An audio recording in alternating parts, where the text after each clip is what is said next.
Okay, so since they don't include a whole lot of information in their training section, which I'm in right now, there are just some articles here.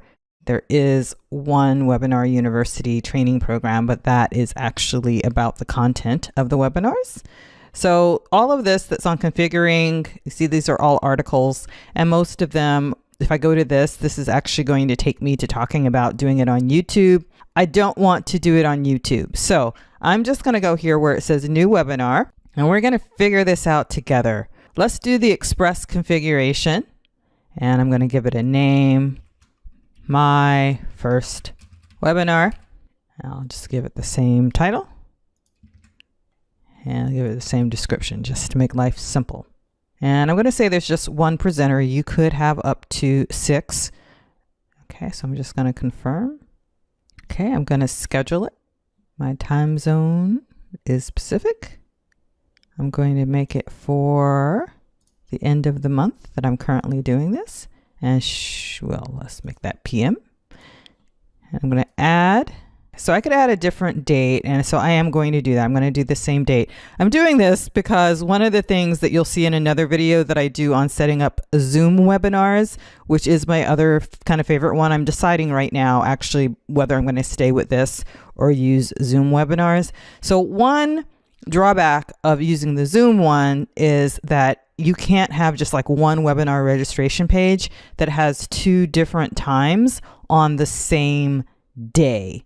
Okay, you'd have to have 2 different buttons. Yeah, you can have the same page, but you'd have to have 2 different buttons on that page. Say, click this button if you want this time, and click this other button if you want this other time. So I'm going to try to make this be one button for the same day and just have it be at a different time. So we're going to make this one for 6 p.m. Okay, so I'm going to add that one. All right, so now I've got my 2 different times, so I'm just going to confirm that. And let's see, let's just grab the simplest page that I can find. So this looks pretty simple. So I'll just take that one. And okay, that's going to just do a countdown. So I'm going to ignore that. Let's see if I can test it. No, not letting me test it. So okay, and I could edit all that stuff, which hopefully I don't need to show you. Let's see what goes on over here under actions. Oh, I can preview it. Okay, so let's see now. I want to click this button. Gosh darn it. Okay, I'm trying to get to see what the button does, but hopefully it's going to give me the option once I click that button of choosing which of the times I want. So I'm going to keep trying to find a way to do that. But for now, I didn't make any actual changes, so I probably don't need to save anything. So I'm just going to say save, actually save and exit. So now I'm back here. So now it's done the registration page. So I'm just going to confirm. Okay, so I could add the different emails, and if you go through Webinar Genesis, they really give you a lot of great content about writing those pre-webinar reminders. So I'm not going to do it right now, but I'm going to just take what they have as defaults. So here is the post-webinar message. Okay, so that's another email that goes out after, and so there's the live, and there's the replay. Okay, so just going to confirm all that. What's next? Your webinar has been successfully created. You'll get 2 types of links. Your test webinar and your live webinar. Okay, that's all good. You know, so what I'm waiting for, I'm trying to get to the part, I'm going to be using this to do a Facebook Live later today. And so I want, number 1, to have that work and to know how to get that to work. And number 2, I also want to be able to do what I think they call a jam cast as opposed to a jam session. I don't want to use YouTube is the bottom line. So I'm trying to see that too. So maybe I need it to have gone the long way instead of doing express configuration because I'm not getting that option right now. But anyway, it's telling me this is where my links will be for the test and the live one. And on the dashboard, this is where I'll go to see the webinar I just made. So let me go to the dashboard now, and I could do my test. Important, this is a test webinar. Invite people, presenter links, replay recording. By the registration box on your website. Okay, so that's just the box. So if I wanted my own landing page and just to put this box there, that would be good. If I just want people to go straight into the room, that would be the link. And if, of course, I want them to register, that would be the link. Okay, so let me take this link and let me put it in a new tab. Okay, now I want to click this button. Ah, there we go. Okay, so here is the session coming up. There are actually two behind this. So let me see if I click, and then after I pick the date, yeah, there are my two sessions. So I like this. I like having just like the one box, and then I can pick two different times on one day. So that alone might be the reason that I wind up using this instead of a Zoom. I did find the Zoom webinar thing to be very easy to use in a lot of ways. But this is one of several things that weren't ideal with it. Okay, so I'm going to give myself a pause right now while I go back around and figure out if doing it the long way, I could do those things I was talking to you about. And then I'm going to come back I'm going to come back either way, but it might be to show you how to do it, to get it to go to Facebook Live and to not use YouTube, or it might be to say I couldn't figure it out. Okay, so I'm going to pause right now.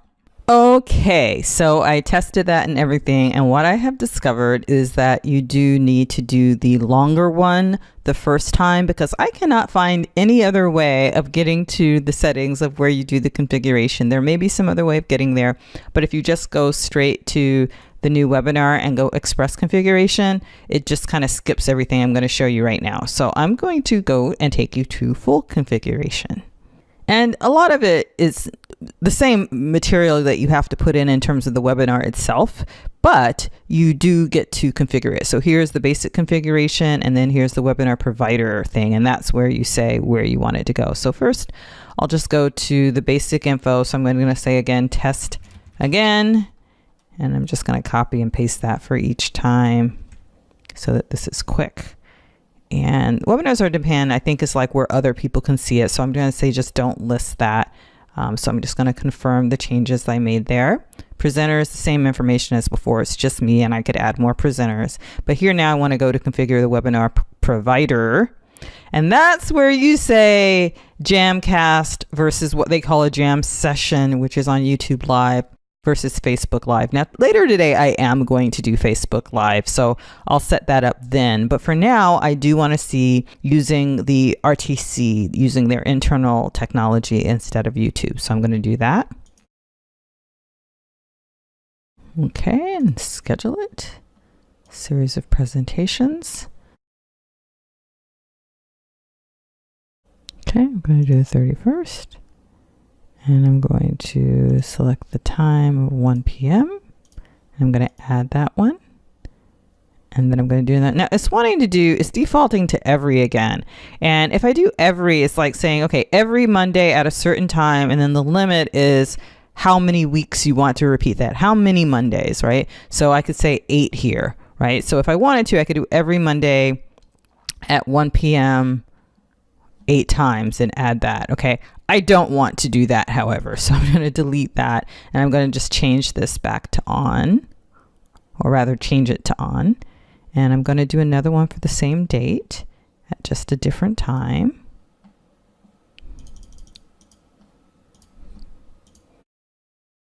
And that's it. So I'm going to confirm, and then I'm going to say next. Okay, so I'm going to let it be first name and email. And I am going to take the default template, and I am going to make it free, and I am going to say that they don't need a password. Okay, so I'm just going to take those defaults. And I'm going to also take the defaults of what email notifications there are. Okay, so I would want to configure my autoresponder integration, and so you can see which ones they have here: Aweber, ActiveCampaign, Infusionsoft, iContact, Katra, which is their own system, Entreport, GetResponse, MailChimp, ConvertKit, Drip, and Zapier. Okay. And I'm not going to bother going to show you what these are like. I'm certain that if you're doing webinars, hopefully you're very comfortable with configuring whatever email autoresponder you're using with different technology across the internet. Embed your affiliate link into your webinar pages. Okay, I guess that would be that if someone is watching and they see the WebinarJam logo and they click on it and decide to sign up, then you would get the commission as an affiliate for them having simply attended your webinar when they saw that. And I don't know what the third-party tracking would be. It might be something like Google Analytics. Yeah, whatever kind of tracking code you want. Okay, so this could also be not just Google Analytics, but it could also be the Facebook pixels. Right, so that those would go here. So that's kind of useful. Also, we'll do it for your replay page, which is also useful. Okay, I like that when I got ready to go next without confirming, you see it's giving me that little red circle with a line through it. So that's good. So I got to remember I got to scroll back up after I get to the bottom and say confirm. And then I still can't say next, so I still have to come back up here and also confirm here. And let's see. All right, I'm just going to go next now. Customize your thank you page. Okay, this I really want to see, because one of the drawbacks that the old system had was how inflexible the thank you page was. Because I don't know about you, but I like to have a tripwire on my thank you page, which is an upsell or even a video, or there are different things I like to have on that thank you page. So let me see if I can edit it. Okay, so here's one that already has a video. Any one of them. This one looks more like the landing page I had picked, so I'll do that one with it. Now what I want to see is the ability to add my own information. Okay, so I can see where I can edit what they already have, right? Like I could start typing here and type, presumably anyway, I could start typing here. Okay, it's not letting me actually type it. All right, let me hit this pencil and type something new. But what I'm looking for is the ability to add new content. So let's see if I go not editable. This is editable. Change the text. Okay, so what I'm looking for is the ability to add some code that would embed my upsell. That's what I'm looking for. So let's see here. Yeah, so this is like it was before. I can't change much. In fact, I don't know if can I even change the color of this if I change this? Or at least I can change the color of this. And I can choose where it goes to. So I guess in a way I could use this to do an upsell. Yeah, I could do that. Okay, so this works. This works. I could write down here, this could be my upsell. So pay what you want. And then I could talk about all the details of what it would be like. And then the download now, and mine would be get this here. And then that link could go over to where I have it that they can buy it. So I would rather it just be a pop-up, like a modal window that shows the offer. And for that, I would need to be able to put in HTML code with JavaScript in it. But I can't do that. All I can do is send them to a link. So I would just have to send them to an entire page that has that upsell on it. But at least, you know, this is here. So that is not a total limitation. It's not exactly what I want, but it's better than what it used to be. And you can get there, right? You can get there from here. And here's the preview, what it looks like together. It did not save where I had changed that to be pay. Remember I changed this to be pay what you want right here? It did not save that change. Okay, well, anyhow, I think you get the concept. So let me just see if there's anything else that I need to do here. Allow auto subscription for future webinars, survey your registrants. All right, so I'm not going to make any changes to that. I'm just going to confirm the changes I supposedly just made. And then I'm going to say next, see if I have anything else I need to do still. Okay, so if I wanted to now put in things like polls and, you know, offers, which is one of the great things about using WebinarJam is that it has these offers where while you're doing the actual webinar at a certain point, you can click to have that offer show. So it doesn't have to be showing the whole time and be on people's mind while you're trying to just present your content, your instructional content. It comes up when you're talking about the offer. So I like that. And then video injections, I believe that is about the fact that you can have some of your presentation be live and some of it be pre-recorded video. So you could indicate that here, like, you know, where it says add new video. So that's straightforward enough. File sharing, that's cool. You could go ahead and add your slides. So if instead of doing a screen share where you're showing yourself moving through your slides somewhere else, you could just upload your slide presentation to here and so be moving through it in the platform itself instead, which I also think is nice. It's nice to have that option. You don't have to use it, but those who want to can. Enable the replay page. Yes, definitely want to enable a replay page. And what else?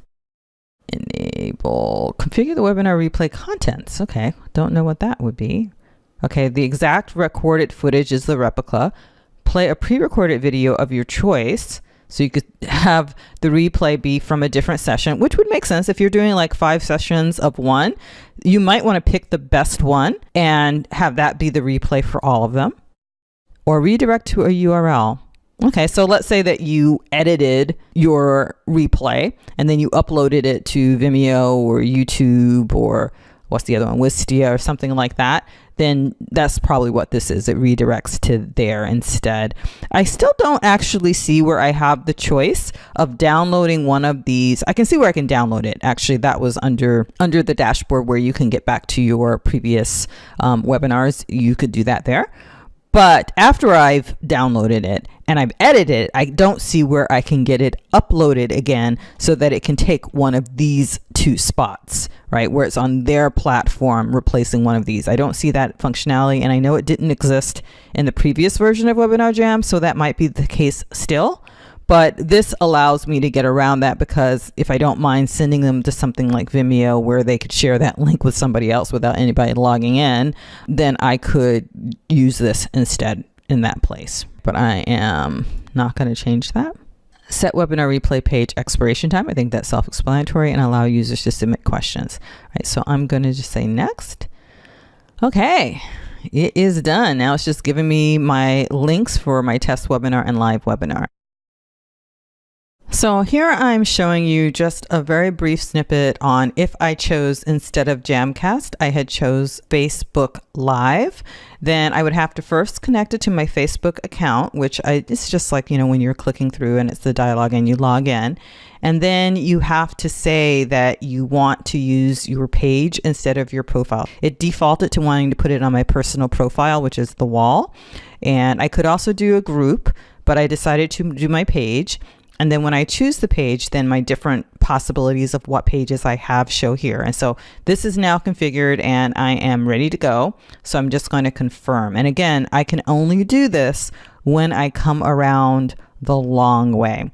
So again, later on today, I'm going to be actually doing a Facebook Live. And afterwards, I won't edit this video, but I will add something to the page that this video is on about how that went. Okay, bye-bye.